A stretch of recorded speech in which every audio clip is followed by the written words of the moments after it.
Hello everyone, welcome to study Chakra. तो आज इस वीडियो में हम लोग बहुत ही इंटरेस्टिंग टॉपिक के बारे में बात करने वाले हैं, दैट इज टॉर्क।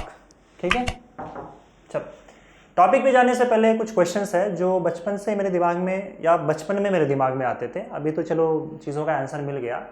क्वेश्चन देखो कुछ ऐसा था, जैसे आपने दरवाजे को देखा होगा। दरवाज़ा बनाने के टाइम पे जो हैंडल होता है वो हैंडल हम हमेशा दरवाजे के एंड पे डालते हैं।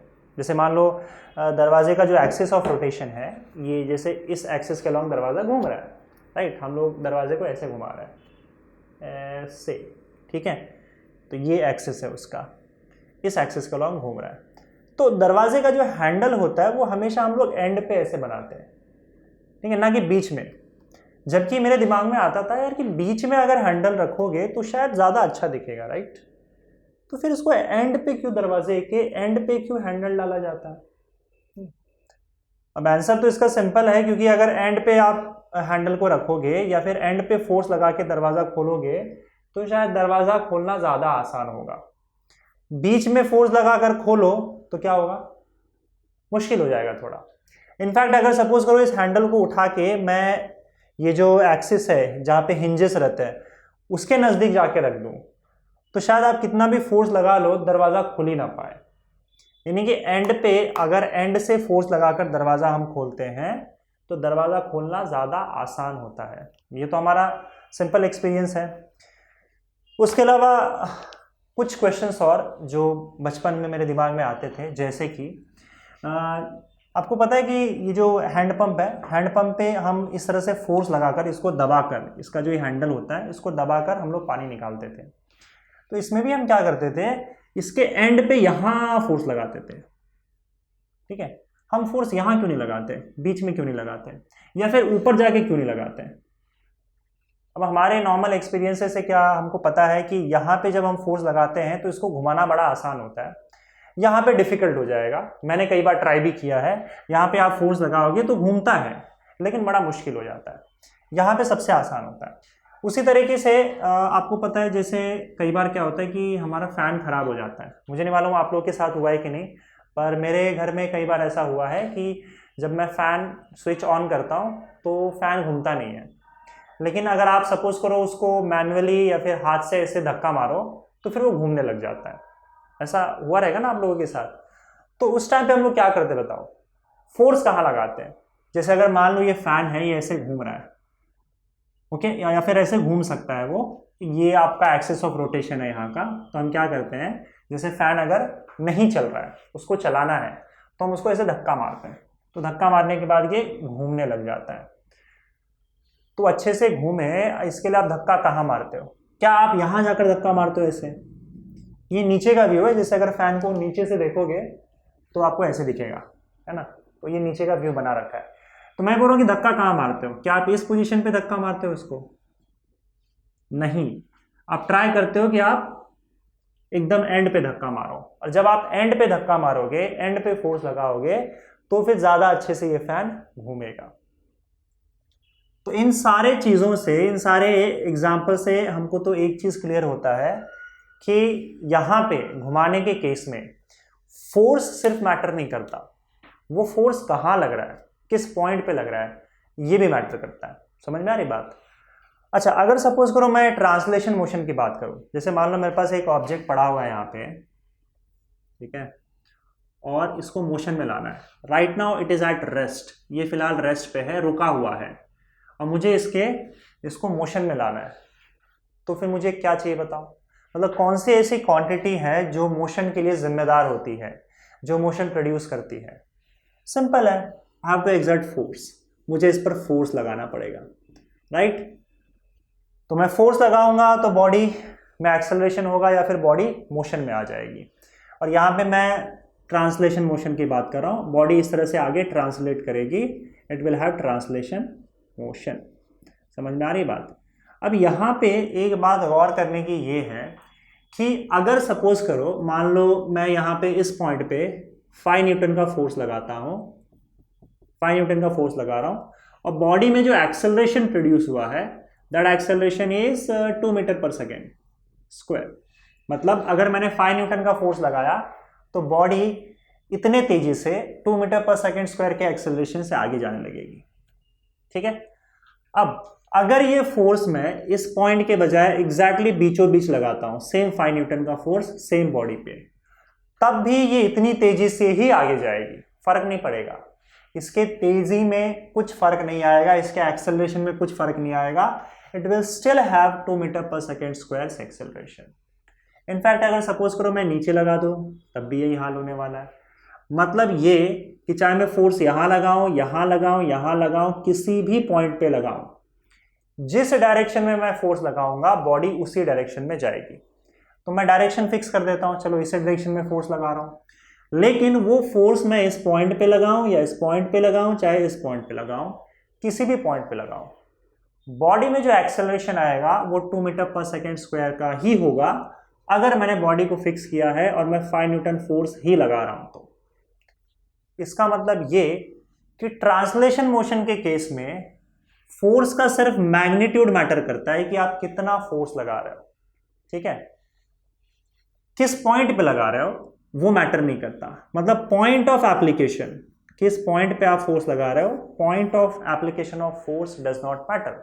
आप किसी भी पॉइंट पे लगाओ, आपका एक्सेलरेशन का वैल्यू चेंज नहीं होगा। ठीक है, definitely force is a vector quantity, तो डायरेक्शन मैटर करेगा, पर मैं ये बोल रहा हूं कि पॉइंट मैटर नहीं करता, किस पॉइंट पे आप फोर्स लगा रहे हो, क्योंकि हर पॉइंट पे मैं डायरेक्शन सेम रख रहा हूं, पॉइंट मैटर नहीं करेगा, चाहे यहां यहां यहां, हर केस में एक्सेलरेशन सेम आएगा। समझ में आ रही बात? ये ट्रांसलेशन मोशन की बात हो गई। लेकिन रोटेशन के केस में देखा हमने ऐसा नहीं है। हम लोग को ये पता है कि ट्रांसलेशन मोशन में जो क्वांटिटी मोशन प्रोड्यूस करती है वो क्या होता है, फोर्स होता है। ठीक है, कहाँ गया, ये देखो फोर्स होता है। लेकिन क्या यही चीज आप रोटेशन मोशन के लिए बोल सकते हो? क्या मैं ऐसा बोल सकता हूं कि रोटेशन मोशन को प्रोड्यूस करने वाला भी जो क्वांटिटी है वो फोर्स है? अगर ऐसा है तो मुझे एक बात बताओ कि अगर सपोज करो मैं फोर्स की बात कर रहा हूं, ये जो एक्सिस है जहां यहां से जो रोटेट हो रहा है ना, इसका एक्सिस ऐसे पास हो रहा है, अगर मैं फोर्स यहां लगा दूं तो आपको लगता है कि फैन रोटेट होगा? नहीं होगा। मतलब 5 न्यूटन का फोर्स मान लो यहां लगा रहा हूं, एक्सिस ऑफ रोटेशन पे ही मैंने फोर्स लगा दिया, तो ये फैन रोटेट होगा क्या? नहीं होगा। तो क्या ये स्टेटमेंट बोलना सही होगा कि फोर्स ही रोटेशन मोशन प्रोड्यूस कर रहा है? अब लेकिन रोटेशन अगर करना है तो मुझे फोर्स ही लगाना पड़ेगा, तो फिर यहां पे रोटेशन प्रोड्यूस क्यों नहीं हो रहा है? इस पॉइंट पे फोर्स लगाऊंगा तो रोटेशन प्रोड्यूस नहीं होगा, लेकिन अगर यही 5 न्यूटन का फोर्स मैंने अगर इस पॉइंट पे लगा दिया तब ये रोटेट करना शुरू हो जाएगा फैन। इनफैक्ट अगर यही 5 न्यूटन का फोर्स मैंने एंड पॉइंट पे लगाया तो ज्यादा जोर से रोटेट होगा, इसका जो एंगुलर एक्सेलरेशन होगा वो ज्यादा होगा इस पॉइंट पे। तो ये भी बोलना सही नहीं होगा कि नहीं फोर्स से कुछ नहीं होता, क्योंकि रोटेशन फोर्स से ही हो रहा है। लेकिन मैं इस पॉइंट पे लगा रहा हूं फोर्स तो वो रोटेट नहीं कर पा रहा है, इस पॉइंट पे फोर्स लगा रहा हूं तो वो रोटेट कर रहा है, लेकिन रोटेशन का स्पीड कम है। इस पॉइंट पे फोर्स लगा रहा हूं तो वो ज्यादा आसानी से रोटेट हो जा रहा है या फिर फास्ट रोटेट हो रहा है। तो इसका मतलब ये कि फोर्स तो मैटर करता ही है। अगर मैं 5 न्यूटन के बजाय 15 न्यूटन का फोर्स लगा दूं तो ऑब्वियसली बात है कि ज्यादा जोर से रोटेट होगा। तो फोर्स तो मैटर करता ही है, फोर्स का मैग्नीट्यूड, लेकिन साथ साथ यहां पे ये भी मैटर कर रहा है कि आप फोर्स कहां लगा रहे हो, पॉइंट ऑफ एप्लीकेशन। अलग अलग पॉइंट पे अगर फोर्स लगाओगे तो आपका जो असर होगा वो अलग अलग होगा। समझ में आ रहा है? तो सिर्फ फोर्स बोलना सही नहीं होगा, क्योंकि इससे सही आइडिया नहीं आएगा। अगर मैं बोलूं कि बॉडी पे मैं 5 न्यूटन फोर्स लगा रहा हूं, बताओ बॉडी कितना रोटेट होगी, तो इसके तो बहुत सारे आंसर आ सकते हैं। क्या पता बॉडी रोटेट ही ना हो, या फिर बहुत ज्यादा रोटेट हो, या फिर हल्का सा रोटेट हो। वो तो डिपेंड करेगा कि नहीं आप किस पॉइंट पे फोर्स लगा रहे हो।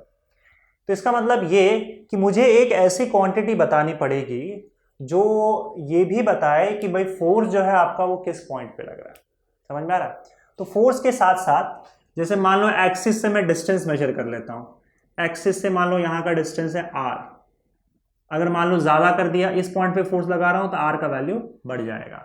तो फोर्स के अलावा एक और क्वांटिटी है that is distance from the axis of rotation, ये r इस पर भी डिपेंड करता है। तीसरी बात, एक और चीज, सिर्फ डिस्टेंस ही नहीं, बल्कि अगर सपोज करो मैं एंगल की बात करूं, जैसे यहाँ पे फैन पे देखो, मुझे एक बात बताओ कि अगर सपोज करो आप ऐसे फोर्स लगाते हो एक पर्टिकुलर एंगल पे, तब ज्यादा आसानी से रोटेट होगा, या फिर आप परपेंडिकुलर फोर्सेस से लगाओगे तब ज्यादा आसानी से रोटेट होगा? ऑब्वियस बात है कि जब आप परपेंडिकुलर फोर्स ऐसे लगाते हो तब ज्यादा आसानी से रोटेट होगा, मतलब रोटेशन ज्यादा होगा। इसका मतलब ये जो लाइन है ब्लेड का, ये आपके फोर्स के साथ कितना एंगल बना रही है। जैसे फोर्स यहां पे लग रहा है तो ये परपेंडिकुलर हो गया, ये वाला फोर्स इस डायरेक्शन में लग रहा था तो कुछ ना कुछ एंगल बना रही है। तो ये एंगल क्या होगा, इस एंगल पे भी डिपेंड करता है कि रोटेशन ज्यादा होगा कि कम होगा। इसका मतलब रोटेशन सिर्फ फोर्स पे डिपेंड नहीं करेगा, फोर्स पे डिपेंड करेगा, साथ साथ फोर्स कहां लग रहा है उस पर डिपेंड करेगा, साथ साथ वो फोर्स किस एंगल पे लग रहा है इन पे डिपेंड करेगा। तो इन तीनों चीजों का मिला के हमको एक क्वांटिटी डिफाइन करना पड़ेगा, और तब मैं बोलूंगा कि वो क्वांटिटी जिम्मेदार है रोटेशन मोशन के लिए, ना कि सिर्फ फोर्स। तब ये तीनों क्वांटिटी कैसे मिलके बनेगा ये हम लोग चेक करते हैं। तो फिलहाल एक काम करते हैं, सिर्फ ये जो ब्लेड है इस ब्लेड पे गौर करते हैं, ठीक है। ये चीजें होपफुली क्लियर हो चुकी होगी। तो यही एग्जांपल लेते हैं, जैसे कि फैन जो है ये इस एक्सिस के लॉन्ग ऐसे एक्सिस पास हो रहा है, इसके लॉन्ग ये घूम सकता है। तो एक काम करते हैं, यहाँ पे हम लोग किसी भी पॉइंट पे अगर आप फोर्स लगा रहे हो, जैसे इस पॉइंट पे मैंने ऐसे फोर्स लगाया, ठीक है, तो जिस पॉइंट पे आप फोर्स लगा रहे हो उसका यहां से डिस्टेंस देख लो एक्सिस ऑफ रोटेशन से। एक्सिस ऑफ रोटेशन से जो भी इसका डिस्टेंस होगा वो आर हो जाएगा, और इसको हम लोग एक वेक्टर बना देते हैं, आर वेक्टर। इसका मैग्नीट्यूड इस पॉइंट से इस पॉइंट तक उसका जो डिस्टेंस होगा वो इसका मैग्नीट्यूड हो जाएगा, ठीक है। दिस इज आर वेक्टर, और फोर्स आपका यहाँ पे लग रहा है। फिलहाल इन दोनों के बीच में कितना है, 90 डिग्री का एंगल है। हमको पता है कि ये अगर मैं परपेंडिकुलर लगाता हूं तो मैक्सिमम रोटेशन होगा, राइट। अच्छा, अगर एक पर्टिकुलर एंगल पे लगाया मैंने तो फिर रोटेशन कम हो जाएगा। मुझे एक बात बताओ कि अगर सपोज करो मैं ये फोर्स को सीधे ऐसे ही खींच दे रहा हूं, मतलब इस ब्लेड को अगर मैं ऐसे खींच दूं, इस डायरेक्शन में फोर्स लगाऊं, तब रोटेशन होगा क्या? अगर मैं ऐसे पकड़ के खींचूं तो रोटेशन होगा क्या? नहीं होगा। समझ में आ रहा है? अच्छा, अगर सपोज करो मैं फैन को अंदर की ओर धक्का मारूं, तब ये ऑपोजिट डायरेक्शन में सीधे सीधे, तब भी रोटेशन नहीं होगा। समझ में आ रहा है? सो ऐसे धक्का मारने पर रोटेशन नहीं होता, ऐसे धक्का मारने पर रोटेशन नहीं, ऐसे खींचने पर रोटेशन नहीं होने वाला इन दो डायरेक्शन में। इसका मतलब ये कि जो आर वेक्टर है, आर वेक्टर मतलब क्या, किसी भी पॉइंट का ये पोजीशन वेक्टर है जो एक्सिस ऑफ रोटेशन से हमने बना रखा है, ठीक है, वो पॉइंट जहां पे हम लोग फोर्स लगाने वाले हैं। अब सुनो, यहां पे इस पर्टिकुलर केस में ये तो क्लियर हो गया कि आर के डायरेक्शन में फोर्स होगा, आर वेक्टर के डायरेक्शन में, तो रोटेशन नहीं होगा। ऑपोजिट डायरेक्शन में भी फोर्स लगाओगे तब भी कुछ नहीं होने वाला है, ठीक है। ये सबके लिए वैलिड। इवन अगर मैं दरवाजे की बात करूं, डोर की बात करूं, अगर ये रोटेशन ऐसे हो रहा है, ऐसे हो रहा है मान लो, तो मैं फोर्स यहां लगाऊंगा परपेंडिकुलर तो ज्यादा रोटेशन होगा। अगर मैं ऐसे कुछ लगाता हूं तो कुछ नहीं होने वाला है, और अगर इस डायरेक्शन में भी लगाऊंगा तो कुछ नहीं होने वाला है, रोटेट नहीं होगा, ठीक है। देखो अब, और हमको पता है परपेंडिकुलर फोर्स लगाओगे तो मैक्सिमम रोटेशन होता है। तो हम एक काम करते हैं, एक पर्टिकुलर एंगल पे फोर्स लगाते हैं। लेट्स से एक पर्टिकुलर एंगल पे हमने फोर्स लगाया, ठीक है, और ये जो एंगल है वो वेक्टर आर के साथ थीटा एंगल बना रहा है, ओके। अब क्या करना है बताओ। अब एक काम करो, इस फोर्स को दो कंपोनेंट में डिवाइड कर दो। तो एक कंपोनेंट जो होगा वो इस डायरेक्शन में होगा, इस डायरेक्शन के अलावा, और एक इसके परपेंडिकुलर डायरेक्शन में, ठीक है। ये एंगल थीटा है। अगर मैं यहाँ पे इसका कंपोनेंट इस एक्सिस के लॉन्ग बनाता हूँ, तो कंपोनेंट बनाने का तरीका बता रखा है ऑलरेडी। यहाँ से एक परपेंडिकुलर ड्रॉ करो इस पॉइंट पे, इस लाइन पे जहाँ पे कंपोनेंट चाहिए, तो यहाँ पे आपको एक कंपोनेंट मिल जाएगा, and this component will be F cos theta. F cos theta क्यों? क्योंकि ये कंपोनेंट वेक्टर के साथ एंगल थीटा बना रहा है। तो जो कंपोनेंट वेक्टर के साथ एंगल थीटा बनाता है, हमको पता है उसमें कॉस थीटा आएगा। दूसरा क्या होगा बताओ? दूसरा इस एक्सिस के अलोंग चाहिए, तो यहाँ पे भी एक परपेंडिकुलर ड्रॉ कर दो इसके हेड से, तो ये एक आ गया force. And this will be nothing but F sine theta. तो इसका मतलब ये कि अब इस फोर्स को भूल जाओ, क्योंकि इस फोर्स को तुमने क्या किया, अब दो कंपोनेंट में डिवाइड कर दिया। एक हो गया एफ कॉस थीटा जो इस डायरेक्शन में लग रहा है, और एक हो गया एफ साइन थीटा जो इस डायरेक्शन में लग रहा है, और दोनों फोर्स मिलके ये फोर्स एफ बन रहा था, ठीक है, जो मेन फोर्स था। तो अब तो दोनों में डिवाइड कर दिया, तो इसको भूल जाओ आप। अब ये दो फोर्सेस हैं।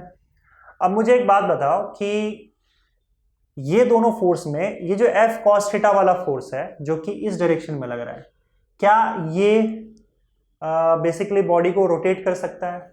नहीं कर सकता। ये अभी हम लोगों ने चेक कर दिया कि अगर आर के डायरेक्शन में फोर्स लगाया तो वो बॉडी को रोटेट नहीं कर पाएगा। इसका मतलब ये क्वांटिटी जो है ये बॉडी को रोटेट नहीं कर सकता, तो इसको हम लोग कंसिडर नहीं करेंगे। और ये जो एफ साइन थीटा है ये मैक्सिमम रोटेशन प्रोड्यूस करता है क्योंकि 90 डिग्री पे है, तो हम इस कंपोनेंट को कंसिडर करेंगे। समझ में आ रही चीज? तो अब देखो एफ कॉस थीटा जो है ये जितना ज्यादा होगा, एफ साइन थीटा जो है ये जितना ज्यादा होगा रोटेशन उतना ही ज्यादा होगा। दूसरी बात ये भी हम लोगों ने देखा था कि एक्सिस से आप जितना दूर रहोगे, एक्सिस से जितना दूर रहोगे, जितना दूर फोर्स लगाओगे उतना ही ज्यादा रोटेशन होगा। क्लियर है? तो इसका मतलब रोटेशन ज्यादा कब होगा? जब एफ साइन थीटा ज्यादा होगा, दिस फोर्स, दिस कंपोनेंट, और साथ साथ में आपका जो आर का वैल्यू है वो जितना ज्यादा होगा। सो आर एफ साइन थीटा ये क्वांटिटी जितना ज्यादा उतना ही ज्यादा रोटेशन। हमने ट्रांसलेशन में देखा था कि ट्रांसलेशन में अगर सपोज करो मैं फोर्स लगाता हूं तो इसका एक्सेलरेशन होगा, या फिर इसका जो मोशन होगा वो जितना ज्यादा फोर्स लगाओगे उतना ही ज्यादा मोशन होगा, या फिर मोशन का उतना ही ज्यादा एक्सेलरेशन होगा। तो यहां पे जो क्वांटिटी मोशन प्रोड्यूस कर रही थी वो था फोर्स, ट्रांसलेशन मोशन के केस में, और जितना ज्यादा फोर्स लगाओगे इतना जोर से वो आगे जाएगा। उसी तरीके से यहां पे हमने क्या देखा बताओ? सिर्फ फोर्स ज्यादा होने से कुछ नहीं होता। यहां पे हमने ये देखा कि ये आर एफ साइन थीटा ये जितना ज्यादा होगा उतना ज्यादा रोटेशन, उतना तेजी से रोटेशन होगा। तो वहां पे जो फोर्स काम कर रहा है ट्रांसलेशन मोशन में, यहां पे वो काम ये सब मिलके कर रहे हैं आर एफ साइन थीटा। समझ में आ रही बात? तो हम यहां पे आर एफ साइन थीटा को ही एक क्वांटिटी मान के चलेंगे, और हम बोलेंगे कि are F sine theta rotation motion में एक ऐसी क्वांटिटी है जो जितना ज्यादा होगा उतना ही तेजी से रोटेशन होगा। जैसे हम ट्रांसलेशन मोशन में बोलते थे कि जितना ज्यादा फोर्स होगा उतना ही ज्यादा बॉडी तेजी से आगे जाएगी। समझ में आ रही बात? तो अब क्योंकि हमने पूरा का पूरा मिला के क्वांटिटी बनाया है तो इस क्वांटिटी को हमको कुछ नाम देना पड़ेगा, और इस पूरे क्वांटिटी को एक साथ हम लोग बोलते हैं टॉर्क। समझ में आई बात?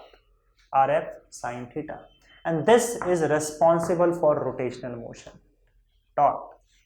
तो टॉर्क जितना ज्यादा रोटेशन मोशन उतना ही ज्यादा होगा।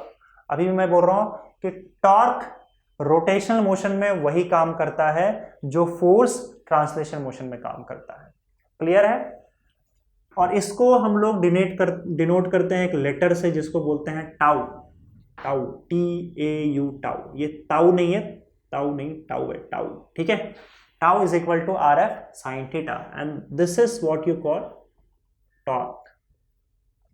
और टॉर्क को ही हम लोग मोमेंट ऑफ फोर्स भी बोलते हैं। ठीक है? ये चीज भी ध्यान में रखना, टॉर्क को ही हम मोमेंट ऑफ फोर्स बोलते हैं।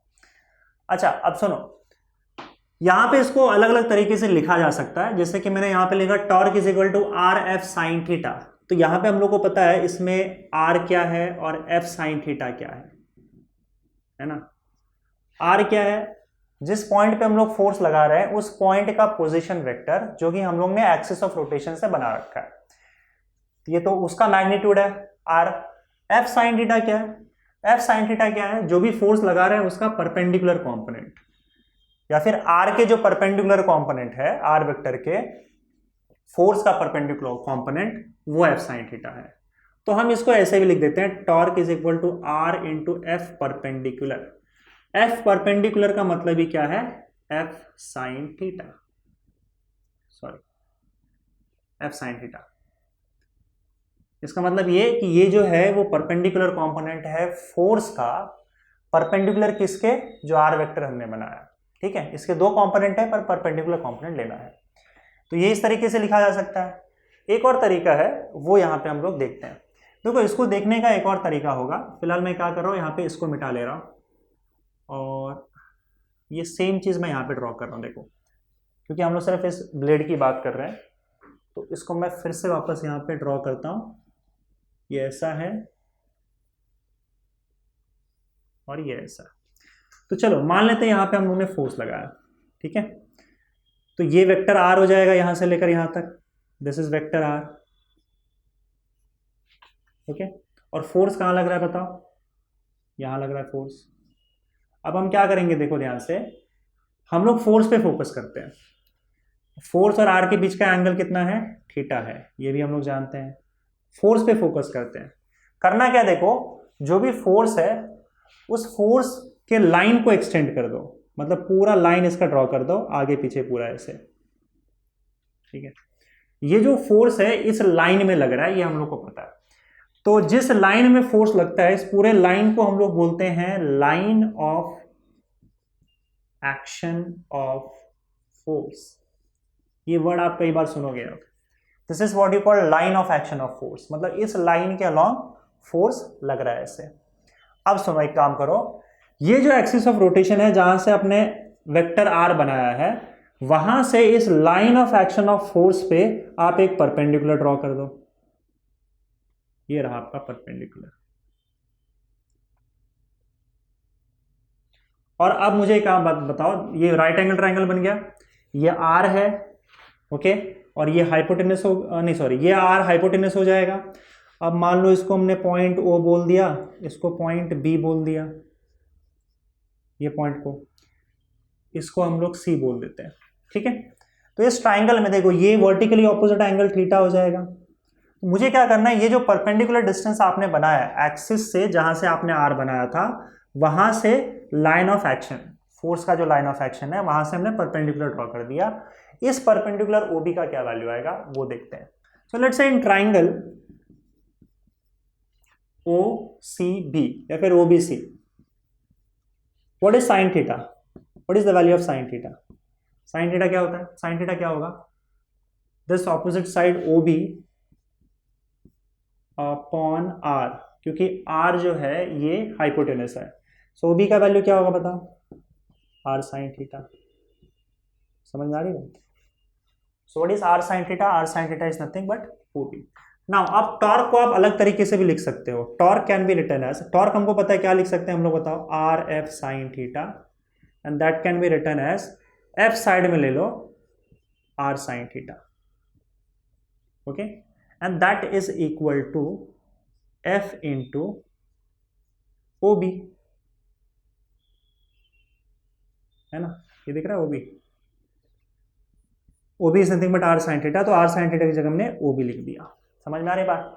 तो ये ओ बी क्या है, line of action of force जो है वहां से अगर मैं सपोज करो इस पॉइंट से एक परपेंडिकुलर ड्रॉ करूं तो ये ओ बी हो जाएगा, and this O B is nothing but are sine theta, ये हमको वैल्यू आया। मतलब अगर सपोज करो मैं इसको एक एक्सिस मानता हूं और इसको अगर एक एक्सिस ऐसे पास कर दूं, so R sine theta is nothing but a component of this vector R, उसका एक कॉम्पोनेंट ही तो होगा अगर इसको एक्सिस माना जाए तो। समझ में आ रही बात। तो अब करना क्या है, इसको हम लोग इसी आर साइन थीटा या ओ बी को हम लोग कई बार लिख देते हैं आर परपेंडिकुलर, इसको हम लोग आर परपेंडिकुलर लिख देते हैं। जो ओ बी आपको दिख रहा है इसको क्या लिख देते हैं, क्योंकि आर साइन थीटा वैल्यू है इसका, तो इसको हम आर परपेंडिकुलर लिख देते हैं, right. This is nothing but perpendicular distance from the axis of rotation to the line of action of force, ठीक है। तो इसका मतलब टॉर्क को लिखने का यहां पे एक और तरीका आ जाएगा, torque is equal to F multiplied by r perpendicular. समझ में आ रहा है। और नॉर्मली ये भी हम क्या करते हैं, ये नॉर्मली यही यूज किया जाता है, torque is equal to F multiplied by r perpendicular. अब इन सारी चीजों में कंफ्यूज नहीं होना है। देखो F multiplied by r perpendicular का मतलब क्या, फोर्स का मैग्नीट्यूड, जो भी फोर्स लग रहा है, ठीक है, और आर परपेंडिकुलर मतलब होता है एक्सिस से उस फोर्स का perpendicular distance. r perpendicular, that is nothing but r sin theta. So this is equal to f r sin theta. और इस r sin theta को ही हमने क्या कर दिया, r perpendicular लिख दिया. क्लियर है इतना? तो आप सिंपली इस चीज को भी याद रख सकते हो, force multiplied by r. r क्या है, जिस पॉइंट पे फोर्स लग रहा है वहां से एक्सिस ऑफ रोटेशन से वहां तक का पोजीशन वेक्टर, उसका मैग्नीट्यूड, और ये जो पोजीशन वेक्टर है और f के बीच का जो एंगल थीटा है उसका हमने साइन थीटा ले लिया. तो जिस तरीके से भी आपको याद रखना है आप याद रख सकते हो. एक ऐसा भी तरीका है, दूसरा सिंपल तरीका ये भी है, force multiplied by line of action का परपेंडिकुलर एक्सिस से परपेंडिकुलर डिस्टेंस. ये समझ में आ रही है बात? तो टॉर्क कैलकुलेट करने का ये आपका तरीका होगा, और टॉर्क का वैल्यू जितना ज्यादा होगा, जो आपका बॉडी है वो बॉडी उतना ही ज्यादा रोटेट होगा. समझ में आ रही बात? एक तो ये तरीके से लिखा जा सकता है, it is r into F perpendicular, और torque is equal to f into R perpendicular. अच्छा, एक और चीज, ये जो r परपेंडिकुलर है इसको हमने एक और नाम दे रखा है मोमेंट आर्म. तो ये जो डिस्टेंस होता है परपेंडिकुलर डिस्टेंस, इसको हम लोग क्या बोलते हैं, मोमेंट आर्म भी बोलते हैं. ठीक है. अच्छा बच्चों, एक चीज और ध्यान में रखना है कि देखो, अगर मैं रिजिड बॉडी की बात कर रहा हूं, यहां पे हम लोग रिजिड बॉडी की बात कर रहे हैं, this is system of particles, और ये system of particles rigid body है, और रिजिड बॉडी घूम रही है मेरे टॉर्क की वजह से. तो अगर रिजिड बॉडी है उसको आप घुमा रहे हो, then torque will always be about axis of rotation. और यहाँ पे हम प्योर रोटेशन देख रहे हैं, रोटेशन जो होगा it is about a particular axis, right. तो इस एक्सिस के अलोंग ये घूम रहा है ना, तो हम बोलते हैं ऐसे हैं that this torque is about an axis of rotation. तो हमेशा it is about an axis होता है, अबाउट एन एक्सिस, ये याद रखना है. Torque is about an axis. अगर आप एक्सिस चेंज कर देते हो, किसी और एक्सिस के अलोंग अगर इसको घुमाओगे और फोर्स लेकिन अभी भी उसी पॉइंट पे रख रहे हो, तो आपका टॉर्क का वैल्यू चेंज हो जाएगा.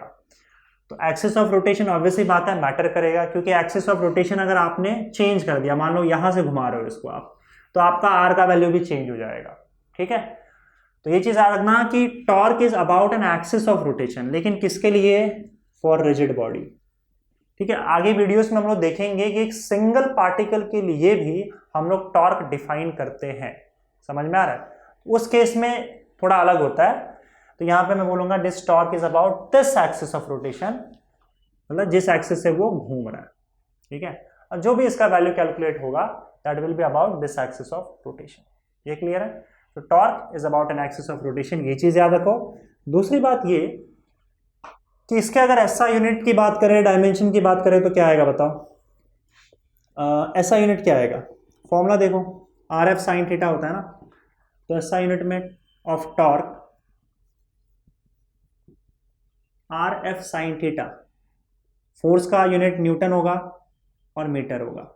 तो ऐसा unit of torque is always newton metre. और इसका डायमेंशन ऑफ टॉर्क क्या होगा बताओ? Dimension of force, dimension of r and dimension of sine theta. Sine theta का तो डायमेंशन नहीं होता, सो टॉर्क का डायमेंशन होगा दैट विल बी, फोर्स का डायमेंशन क्या होता है, m1 l1 t-2, और r is distance, so l1, so it will be equal to m1 l2 t-2. ठीक है. सो टॉर्क का डायमेंशन हमारे पास आ गया m1 l2 t-2. देखो यही डायमेंशन जो है वो वर्क डन का भी होता है, यही डायमेंशन एनर्जी का भी होता है, काइनेटिक एनर्जी का भी होता है, पोटेंशियल एनर्जी का भी होता है.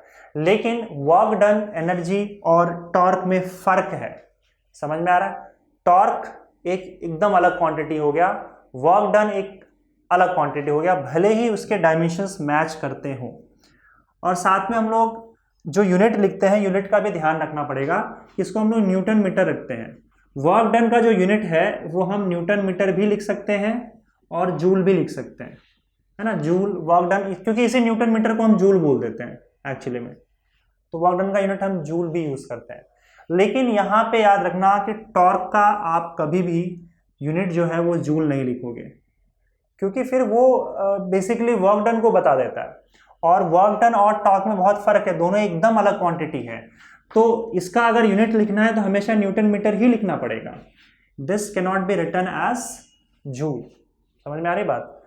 तो टॉर्क के यूनिट को हम कभी भी जूल नहीं लिखते हैं, it has to be newton metre. भले उसका जो डायमेंशन है वो मैच कर रहा है वर्क डन से, but both quantities are completely different quantities. ठीक है, तो ये कुछ चीजें थी।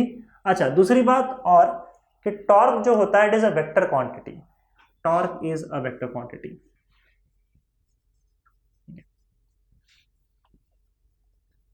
अच्छा, अब ये वेक्टर क्वांटिटी है, इसका मतलब क्या कि इसका डायरेक्शन भी होगा। तो मैग्नीट्यूड तो हमने पता कर लिया, मैग्नीट्यूड क्या है, torque is equal to r F sine theta. Okay, r ये वाला वेक्टर है, जिस पॉइंट पे हम लोग फोर्स लगा रहे हैं एक्सिस से उसका वेक्टर है उस पॉइंट तक, उसका मैग्नीट्यूड। एफ जो भी आप फोर्स लगा रहे हैं उसका मैग्नीट्यूड, और इन दोनों के बीच में जो एंगल बन रहा है वो थीटा, उसका साइन थीटा ले लिया। अब देखो, torque is equal to r F sine theta. Actually में टॉर्क क्या है, इट्स अ वेक्टर क्वांटिटी, तो इसको हम ऐसे लिखते हैं, torque is equal to r cross F.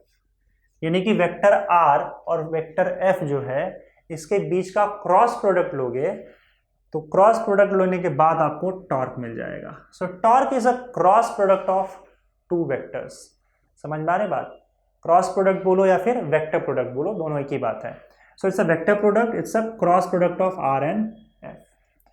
तो इसका डायरेक्शन तो आपको पता ही है कैसे लेते हैं। आर का डायरेक्शन देखो, एफ का डायरेक्शन देखो। अब देखो, आर और एफ जिस प्लेन में होंगे उस प्लेन के परपेंडिकुलर टॉर्क होगा। वेक्टर प्रोडक्ट की जो रूल्स है ये आप लोगों को पता है, राइट? वेक्टर प्रोडक्ट हम लोगों ने पढ़ रखा है। तो वेक्टर आर और वेक्टर एफ ये जो दोनों जिस प्लेन में होंगे उसके परपेंडिकुलर, उस प्लेन के perpendicular this torque will be there, right? और डायरेक्शन कैसे होता है, या तो राइट हैंडेड स्क्रू रूल या फिर राइट हैंड थंब रूल। तो कैसे डायरेक्शन होगा बताओ? जैसे कि आर इस डायरेक्शन में है और एफ इस डायरेक्शन में है, तो यहां पे मैं बना रहा हूं, देखो, जैसे कि आर जो है आपका वो इस डायरेक्शन में है और एफ कहां जा रहा है, इस डायरेक्शन में। वेक्टर्स को मैं मूव कर सकता हूं ऐसे, मैंने यहां मूव कर दिया, मान लो ये एफ इस डायरेक्शन में और इनके बीच का एंगल थीटा है। तो फिलहाल आर और एफ इस प्लेन में बना रखा है हमने, तो जो टॉर्क होगा वो आर और एफ इस प्लेन के परपेंडिकुलर या तो बाहर आएगा या तो परपेंडिकुलर अंदर जाएगा। वो कैसे डिसाइड करना है? तो टॉर्क जो है उसका डायरेक्शन कैसे आएगा, क्रॉस प्रोडक्ट का डायरेक्शन कैसे देते हैं, पहले वेक्टर को घुमा के दूसरे वेक्टर के पास ले जाना है राइट हैंड का यूज करके, और जो थंब का डायरेक्शन होगा वो टॉर्क का डायरेक्शन होगा।